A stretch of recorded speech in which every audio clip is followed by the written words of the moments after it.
Buenas tardes, bienvenidos a esta transmisión digital que estamos haciendo a través de Azteca Noticias para hacer un repaso y una conversación con Otoniel Martínez sobre Duele Respirar.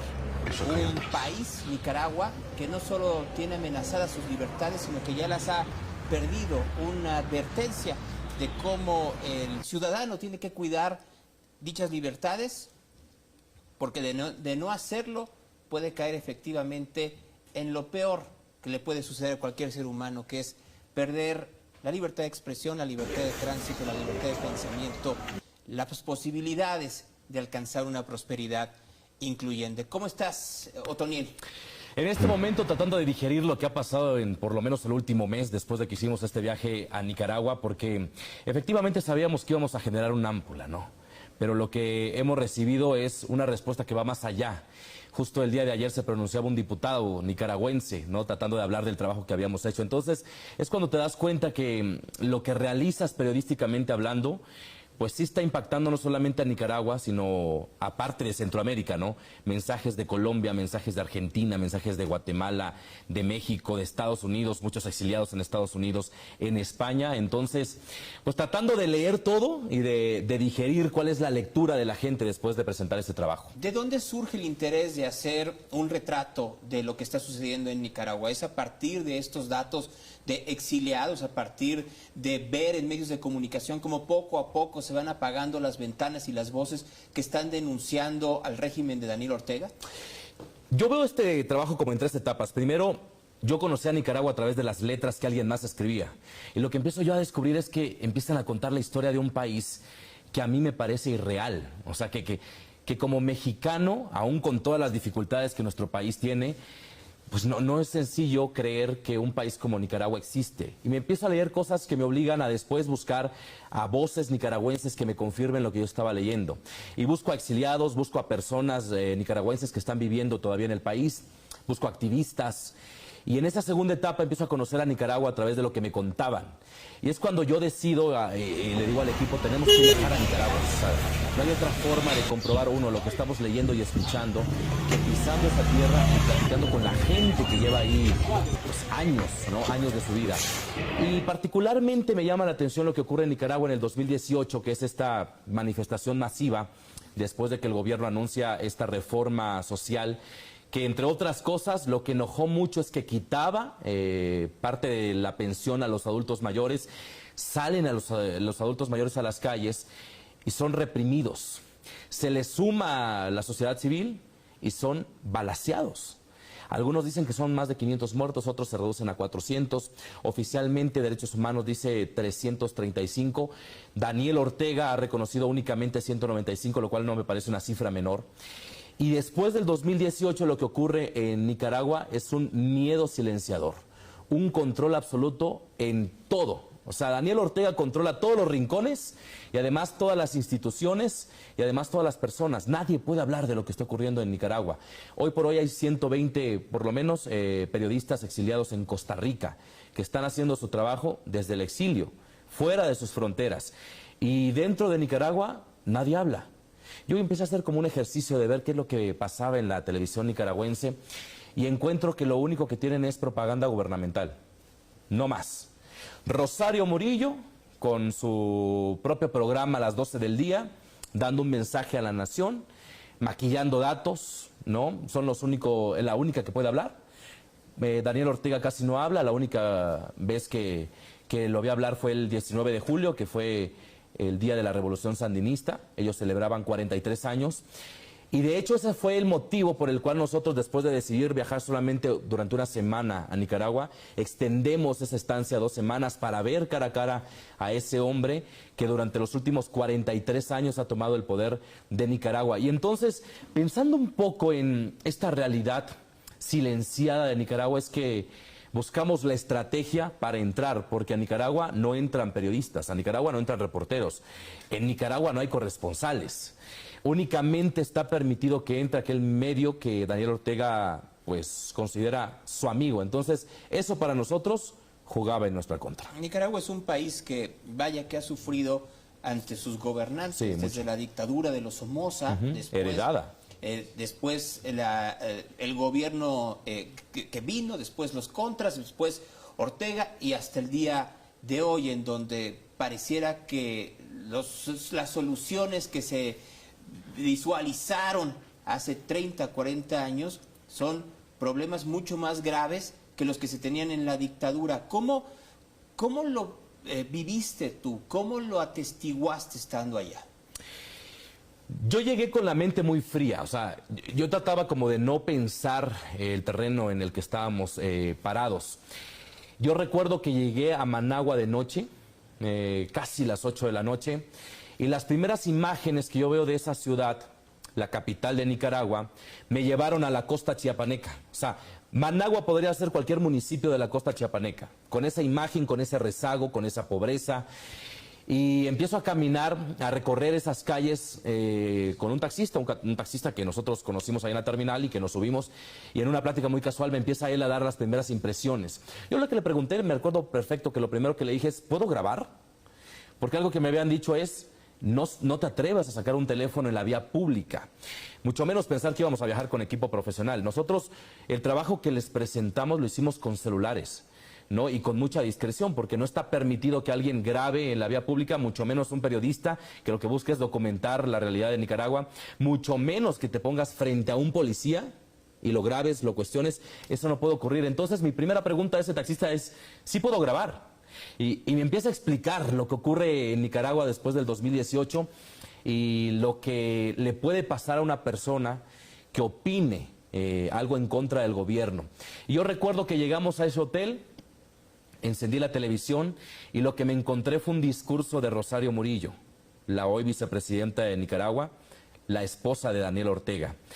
Era un canal oficialista que estaba transmitiendo un mensaje que supongo yo fue grabado y que únicamente estaba acompañado de una fotografía de Rosario Murillo y decía voz Rosario Murillo, bueno, le llaman la compañera Rosario Murillo, vicepresidenta de Nicaragua. Y hablaba con un ritmo muy cansado y con un mensaje que yo he escuchado otras veces, no solamente de ella, sino de otros personajes políticos, hablando de la revolución, hablando de la liberación, hablando de la democracia, hablando de los pueblos cristianos, hablando de la familia. Y es cuando a mí lo que se me viene a la mente fue, este es un país fachada. Y a partir de ese primer día que yo estuve en Managua, mi encomienda era documentar si era o no un país fachada. Porque yo veía que algunos me estaban contando la realidad de Nicaragua, que era muy diferente a la que estaba contando el gobierno a través de sus mensajes. Y empiezo así a caminar y a buscar voces en los autobuses, voces en el mercado. Empiezo a contactar a algunas personas para que me cuenten de viva voz qué es lo que vivieron en el 2018 y qué es lo que están viviendo ahora. Y es así como empezamos a documentar la realidad de lo que hoy confirmo es un país fachada. Cifras maquilladas por el gobierno, una imagen muy maquillada por el gobierno y una realidad muy triste. Estamos hablando del segundo país más pobre de Latinoamérica. Estamos hablando de uno de los países que también figura en la lista de los más corruptos del mundo. Y sentí miedo, porque las primeras veces eran salir a la calle no dimensionando en dónde estaba parado, pero fueron 2 semanas de advertencias constantes de la gente de no hagas esto, no hagas el otro, ten cuidado de los policías. Y me bastó un día para vivir en carne propia esa represión que la policía ejerce en las calles. Yo llego a la Universidad Autónoma de Managua, de Nicaragua, y estábamos documentando, grabando murales, ¿no? Lo que es la vida estudiantil común y corriente, y nos cae la policía. Nos cuestiona el trabajo que estábamos haciendo, quiénes éramos y por qué estábamos ahí, por qué estábamos grabando.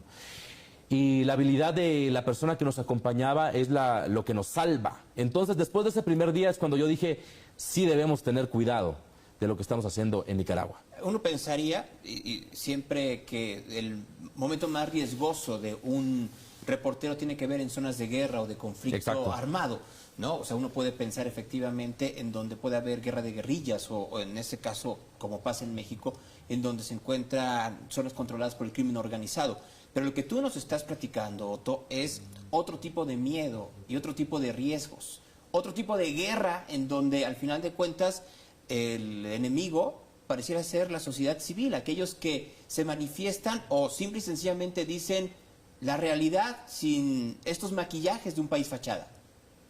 ¿Y sabes qué es lo que me llama la atención?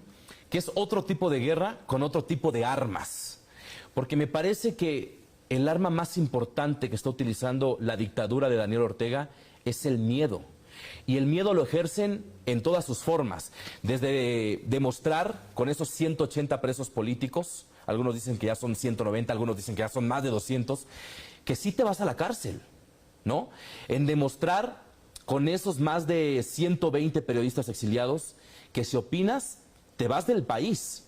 A mí me llamó la atención una frase que me dijeron el segundo día que yo estuve en Nicaragua. Y me dijeron, en Nicaragua, si no estás en la línea, te vas a la mierda.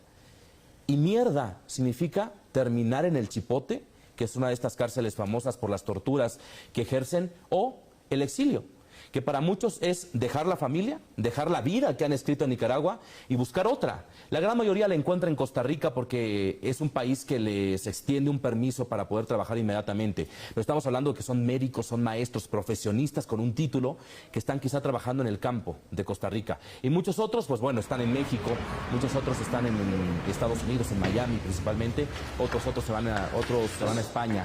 Entonces, creo que es el miedo de saber que o estás con Daniel Ortega o no tienes vida en Nicaragua, lo que hace que la gran mayoría de la gente se calle y no hable. Tuvimos la experiencia de ya haber asegurado algunas entrevistas, de haber viajado 2 horas y en el camino recibir un mensaje que me decía, ¿sabes qué? Me arrepentí, ya no voy a hablar. Y entonces, en la marcha, tú sabes, el trabajo periodístico es buscar una voz, ¿no? Entonces ya hice el viaje y es buscar una voz. Y también lo hice como un ejercicio periodístico, porque yo de pronto decía, ¿es real el miedo que sienten? Y tú les tocas el tema, les dices, solo quiero saber qué opinas de tu país. Y ellos saben que eso significa hablar en contra de Daniel Ortega, hablar en contra de un sistema, y que muchas veces les puede significar a ellos hasta la muerte. Yo le preguntaba a un opositor, que es bien curioso, porque es un líder de los más valientes que yo puedo identificar en todas las voces que me hablaron. Y cuando yo lo conozco, le digo, ¿quieres que guardemos tu anonimato? Y él me dice, no, yo ya no tengo miedo. Nosotros decidimos guardar el anonimato de esta persona y lo que después ocurre es eso, es un arrepentimiento de decir, no sabes qué, sí, por favor, protege el anonimato, ¿no? O sea, guarda mi rostro, guarda mi nombre, porque sí, ya hay paramilitares cercanos, ya hay policías que están vigilando la zona y no quiero caer en el chipote. Entonces creo que son historias que lo que te están contando es eso, o sea, el miedo silenciador que están viviendo durante años, más de 40 años. Se escucha el miedo. ¿Cómo suena una Nicaragua atemorizada por la falta de libertad? Suena muy bajito, suena con una voz muy discreta y suena con códigos. O sea, la gente te habla en claves. Llega a un mercado, era un puesto de artesanías, empiezo a agarrar el teléfono y empiezo a grabar, pero porque yo ya había identificado que en ese puesto de artesanías estaba la bandera sandinista, esta bandera rojo y negro, y la bandera nicaragüense, que es otro de los síntomas que me parece no debe de normalizarse, ¿no? Es la bandera de un país que tapiza todo, o sea, todo el territorio. No puedes tú encontrar la bandera de Nicaragua, es azul y blanco, sola. Siempre está custodiada por la bandera del frente. Porque para los nicaragüenses la bandera sandinista es prácticamente un amuleto, te protege. Y entonces el transportista lo pone en su camión para que la policía no le caiga. El comerciante lo pone en el negocio para que no sea perseguido. Mientras que solamente mostrar la bandera nicaragüense, que es un símbolo patrio, le significa a ellos la cárcel.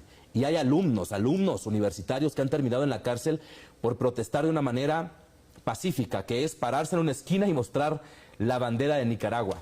Entonces yo llego a ese puesto y empiezo a grabar esas imágenes y una señora, la dueña del negocio, llega y lo que me dice es, no puedes hacer esto, no puedes hacer esto. Y yo, ¿no puedo hacer qué?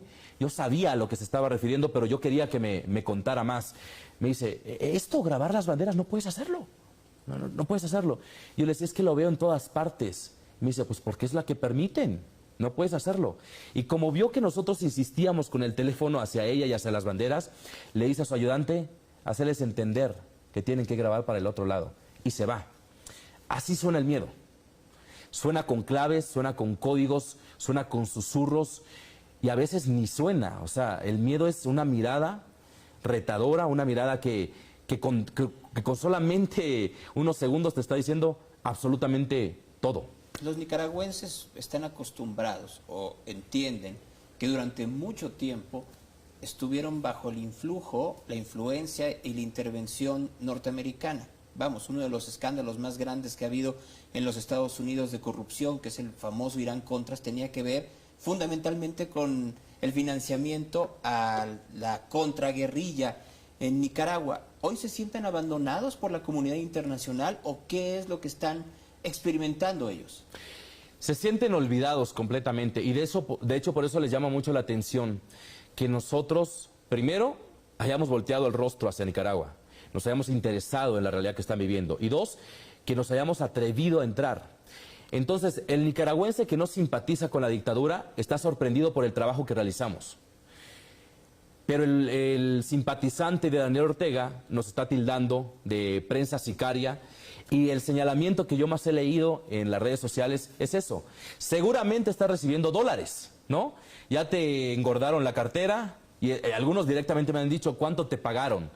Porque evidentemente para ellos es casi inevitable no relacionar el financiamiento de Estados Unidos a un trabajo periodístico que lo que está tratando de hacer es retratar la realidad, ¿no? Porque además están acostumbrados a, como nos estás platicando, que prendes la televisión y lo único que se encuentra es propaganda gubernamental. Exacto. El escuchar y ver una visión discordante o en un matiz de lo que está sucediendo en Nicaragua, pues lo primero que te puede dar es miedo o rechazo. Y en el momento de rechazarlo, tienes que buscar la justificación a que estás viendo algo que no se ve normalmente, y la primera justificación es: esto es unas notas pagadas por un interés o por un poder fáctico más allá de lo que se vive aquí en Nicaragua. Exacto, y es bien curioso que, por ejemplo, nosotros ideamos una estrategia de pasar como turistas. Nos fuimos como mochileros, con muy poco equipaje, y la historia que teníamos en la mente era eso. Ya perfectamente mapeado estos centros turísticos que normalmente el turista europeo, americano llega a visitar. Y entonces, por ejemplo, la recepcionista del hotel nos decía: ustedes son mexicanos, ¿verdad? Sí. ¿Y a qué vienen? No, pues a turistear.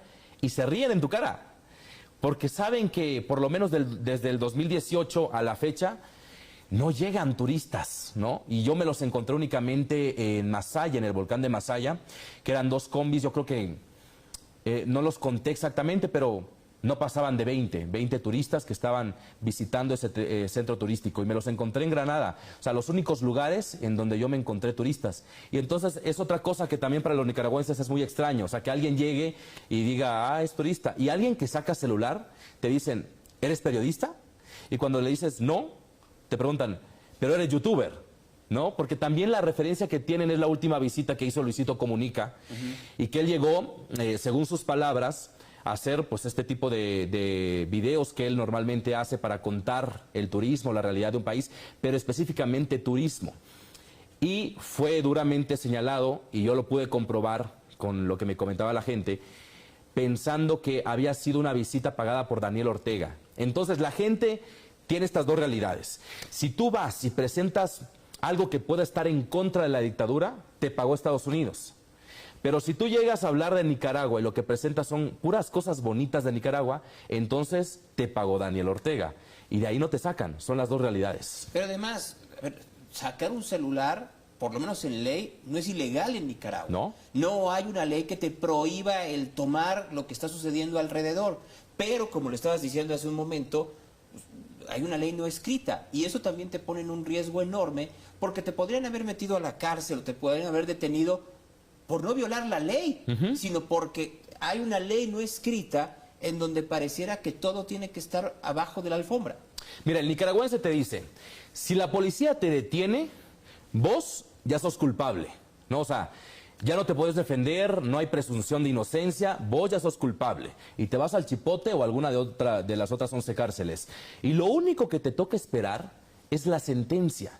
Y es bien curioso porque cuando hablas con los periodistas, por ejemplo, exiliados, ellos te dicen que fueron perseguidos por una nueva ley que el gobierno de Daniel Ortega publicó, y es la ley de ciberdelincuencia. Entonces agarran esa ley y bajo esa ley nueva publicada por Daniel Ortega, dicen que lo que tú publicaste y está diciendo algo en contra del gobierno es una noticia falsa. Wilfredo Miranda es uno de estos 120 periodistas que está exiliado y él se va del país porque estaba en la lista de los 100 periodistas buscados por la dictadura. Y lo citan en la fiscalía. Y él me dice, yo pienso en ese momento que cuando yo llegara a la fiscalía, pues me iban a sacar pruebas, ¿no?, de esta falsedad de noticias que ellos decían yo publicaba. Y lo que hizo la fiscal, porque además lo atiende la fiscal, fue leerle todas las notas que él había publicado en medios nacionales y en medios internacionales. Y después, o sea, él le decía, pero aquí están las pruebas, o sea, yo publiqué esto y lo estoy comprobando. Y a la fiscal no lo sacó de, eso es mentira, ¿no? Y ahora estarás investigado. Y es cuando él decide irse del país, porque él sabía que si no se iba a terminar en la cárcel como periodistas, dueños de medios de comunicación que están en la cárcel y que el medio de comunicación está confiscado por el gobierno. Prácticamente hay historias, por ejemplo, como 100% Noticias, que es el canal televisivo en Nicaragua con mayor rating en la historia de Nicaragua y uno de los medios independientes que más hablaba en contra de la dictadura. Y fue simple y sencillamente allanado, llegó la policía, les robaron todo el equipo, llevaron presos a algunos de sus integrantes, a todos los soltaron, menos al dueño, y el dueño sigue encarcelado. O sea, a ese nivel, pues. Si nos están viendo y quieren contribuir o quieren hacer algún tipo de comentario, de pregunta, pueden hacerlo utilizando el hashtag Duele Respirar, por supuesto, arrobando a _Otto Martínez y @Azteca Noticias. Hablabas de reporteros en el exilio.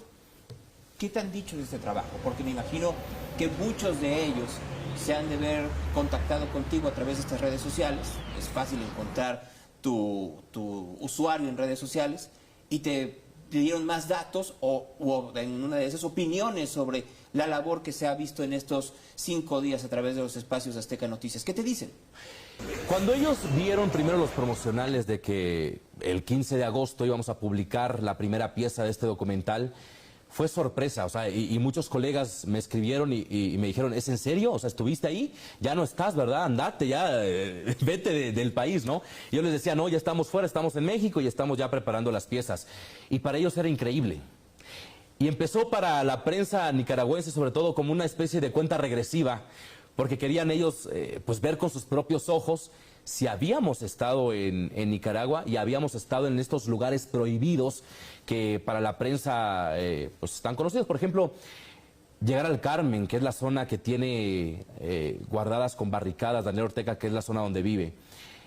O haber estado en su fiesta, en la fiesta de Daniel, en la fiesta sandinista. Entonces para ellos era increíble, ¿no? Y me dijeron, me han dicho, protégete, ¿no? O sea, los tentáculos de Daniel Ortega pueden llegar más allá de las fronteras, protégete. Y después cuando empezaron a salir las piezas, me empezaron a confirmar muchas cosas, ¿no? Si es cierto, o sea, eso ocurre, es cierto, o sea, si te detuvieron a ti, han detenido a varios.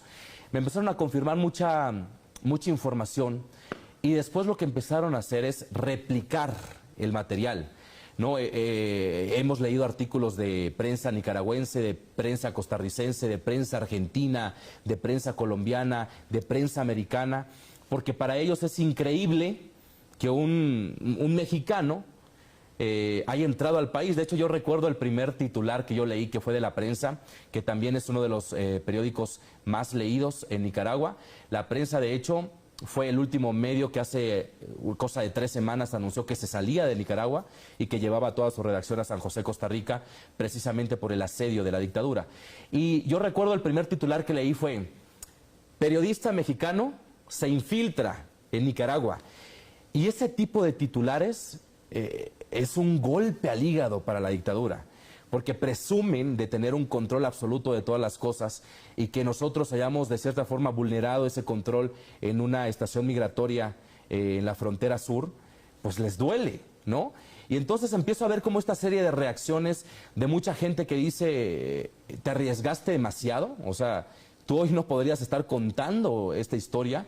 Y otros que te dicen, gracias por haberte arriesgado, ¿no?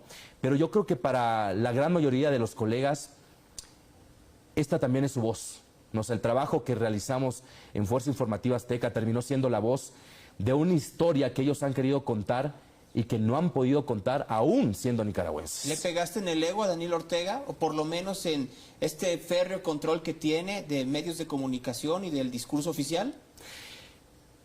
Yo lo que empecé a experimentar es lo que me habían confirmado. Me dijeron, en Nicaragua hay una cuna de bots. Cuando alguna noticia está siendo contada en el mundo, una noticia que ellos no quieren contar, empiezan a activar sus bots. Hay unos que dicen que son alrededor de unos 800 jóvenes, que lo que están haciendo es recibir unos 200 córdobas por publicar un tuit o un algo, ¿no?, para contrarrestar este tipo de noticias. Perdón que te interrumpas, ¿cuántos son 200 córdobas? Pues haz de cuenta que $1 son 35 córdobas, ¿no? Entonces 200 córdobas son algo así como... $6, exacto. Más o menos, $6, $7. Sí, casi nada. Y no es que puedas hacer mucho con 200 córdobas. Ajá, no es como que puedas hacer mucho con 200 córdobas en Nicaragua.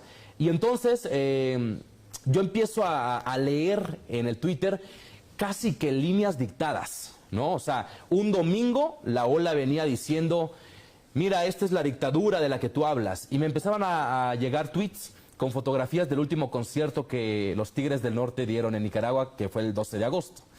Y entonces una serie de tweets que decían, sí, mira aquí la represión, mira lo que tú estás diciendo que ocurre, sí, mira cómo tienen miedo, sí, mira aquí no hablan, ¿no? Con fotografías de los Tigres del Norte. El lunes siguiente, una serie de tweets, igual casi con líneas dictadas, pero ahora con fotografías de fiestas religiosas. Mira, esta es la represión de la que hablas. Entonces la imagen donde estaba la gente en esta fiesta a la Virgen de Fátima.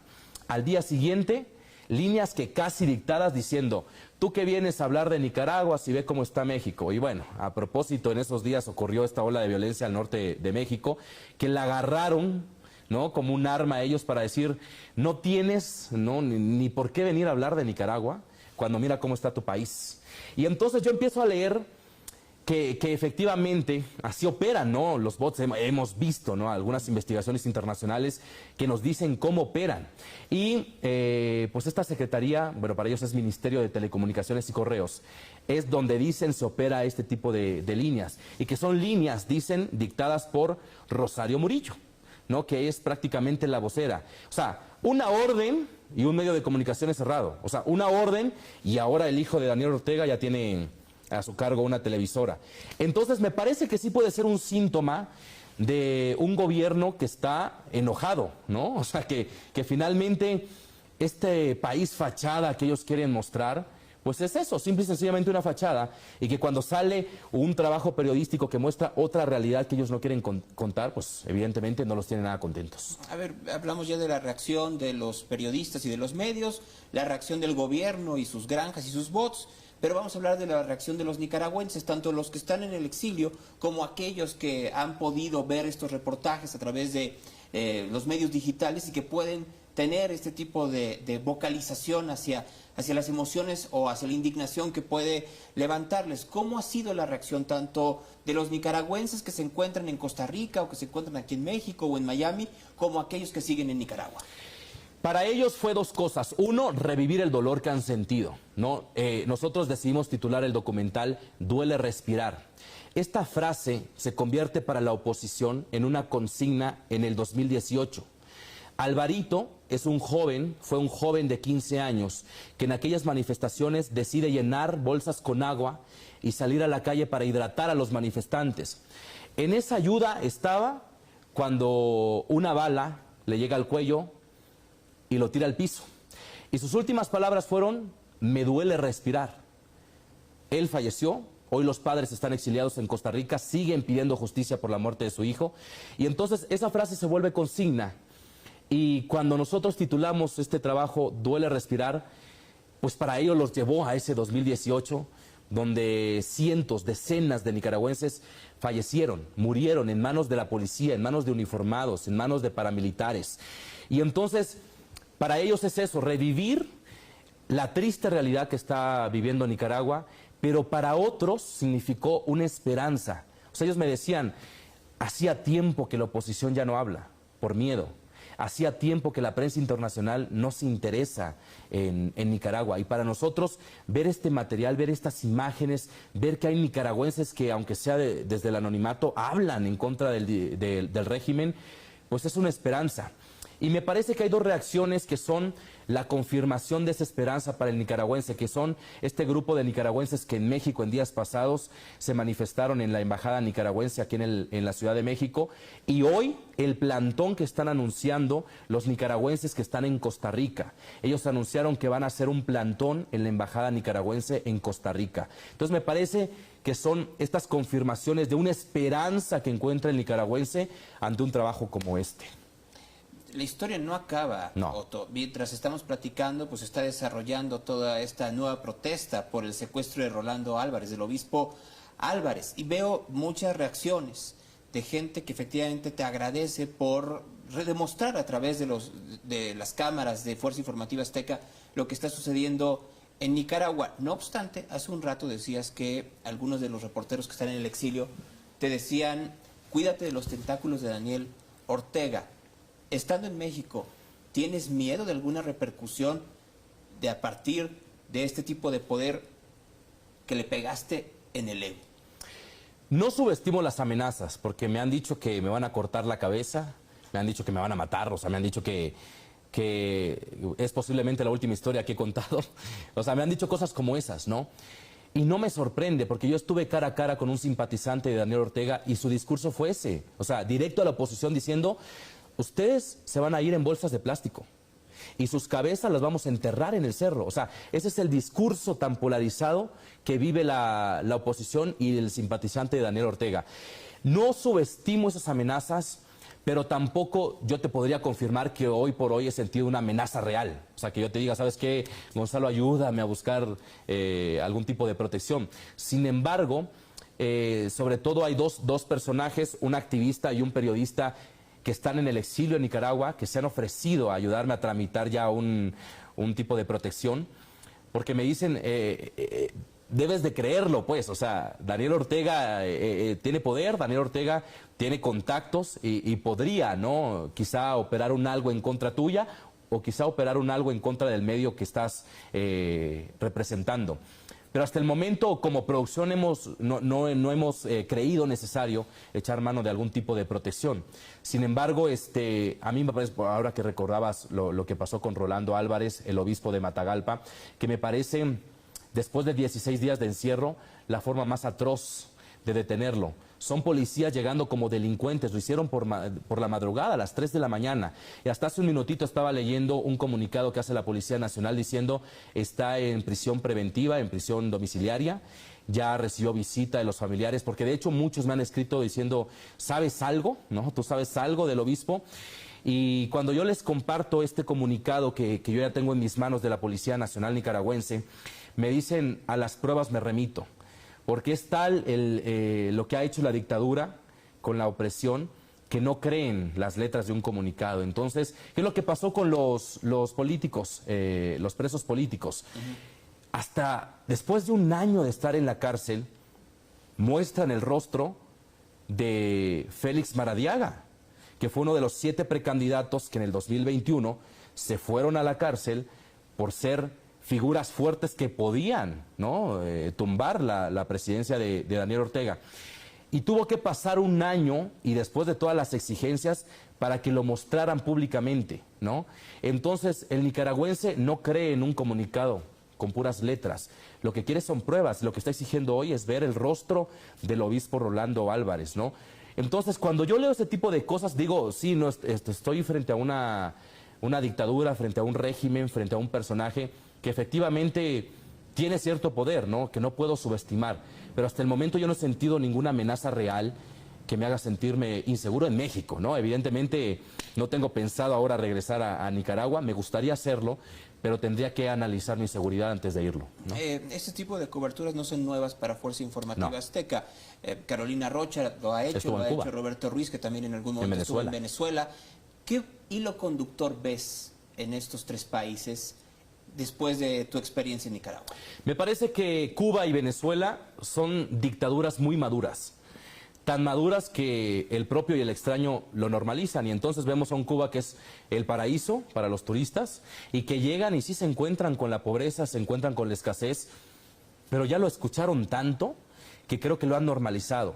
Y lo que me parece que está ocurriendo ahora con Nicaragua es que es una dictadura que ya está madurando, o sea, ya dejó la adolescencia y está llegando a ser un joven adulto. Y entonces es por eso tanta represión, porque ya empieza a dar estos síntomas de estar alcanzando la adultez como dictadura. Y entonces me parece que Venezuela y Cuba cuentan una historia muy similar, tan normalizada, tanto por los propios como los extraños. Pero Nicaragua está en ese camino, ¿no? Como que todavía está resistiéndose, que posiblemente es la misma resistencia que en su momento vivió Cuba y en su momento vivió Venezuela. Y me parece que un antes y un después, un parteaguas va a ocurrir cuando haga falta Daniel Ortega, que es sabido que quien mueve los hilos es Rosario Murillo más que Daniel Ortega. Pero hay un tercer personaje en esta realidad, que es el hijo de Daniel Ortega. Entonces me parece que el parteaguas va a ocurrir cuando Daniel Ortega falte, porque entonces veremos si es una dictadura heredada o la oposición logró terminar con ese régimen. Otoniel Martínez, pues te agradezco enormemente estos minutos aquí con el público de Azteca Noticias. Al contrario, gracias, y gracias a todos también los que se conectan y los que han inundado las redes sociales de Azteca Noticias con mensajes en apoyo, incluso con mensajes que también abren la conversación, ¿no? Muchas gracias, y gracias a ustedes que estuvieron esta tarde con nosotros en esta conversación sobre Duele Respirar y la situación en Nicaragua. Gracias.